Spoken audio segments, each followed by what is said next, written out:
Je m'appelle Guillaume Grégoire, je suis titulaire de la chaire de leadership en enseignement sur les infrastructures végétalisées Jean Tremblay. Je travaille depuis plus de 20 ans à l'amélioration des pratiques horticoles en milieu urbain. Mon objectif? Favoriser une plus grande adoption des infrastructures végétalisées dans les municipalités québécoises. Les infrastructures végétalisées, c'est quoi? C'est l'ensemble des pratiques de verdissement du territoire. Donc, on peut penser aux parcs, aux terrains résidentiels, terrains sportifs naturels, agriculture urbaine, ruelles vertes. Et à ça, on ajoute ce qu'on appelle les phytotechnologies, donc les toits verts, les murs végétaux, les systèmes de gestion des eaux pluviales, de biorétention en milieu urbain avec des végétaux. Dans le contexte des changements climatiques qu'on connaît actuellement, les infrastructures végétalisées ont l'avantage d'agir à la fois sur la source du problème, mais aussi sur les impacts. Donc, elles vont séquestrer le CO2, donc le retirer de l'atmosphère, mais elles vont aussi avoir un impact positif, par exemple, pour lutter contre les îlots de chaleur, assainir la qualité de l'eau et de l'air, et aussi assurer une meilleure gestion des eaux pluviales.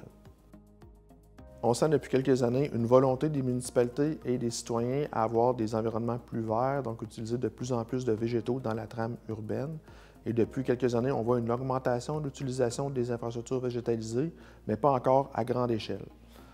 En même temps, on a encore certaines connaissances à acquérir, notamment sur les meilleures espèces de végétaux à utiliser et sur les pratiques d'entretien de ces infrastructures-là pour optimiser leur performance et leur durabilité dans le temps. La chaire va contribuer à acquérir des connaissances sur l'utilisation des infrastructures végétalisées dans le contexte climatique québécois, mais aussi à former des étudiants qui vont devenir des futurs professionnels responsables de l'implantation et de l'entretien de ces infrastructures-là par la suite. Et tout ça va contribuer à une plus grande utilisation des infrastructures végétalisées à l'échelle québécoise.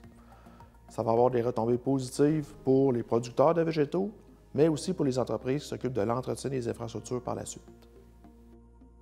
La création de la chaire va permettre de répondre à plusieurs objectifs, donc contribuer à l'avancement des connaissances sur les infrastructures végétalisées dans le contexte québécois par la réalisation de projets de recherche appliqués, assurer la formation de personnel hautement qualifié en horticulture ornementale et dans d'autres secteurs en lien avec les infrastructures végétalisées, promouvoir la formation continue auprès des entreprises pour assurer une relève de qualité et diffuser les connaissances auprès des clientèles cibles, donc les municipalités par exemple, pour stimuler l'utilisation des végétaux à des fins environnementales au Québec.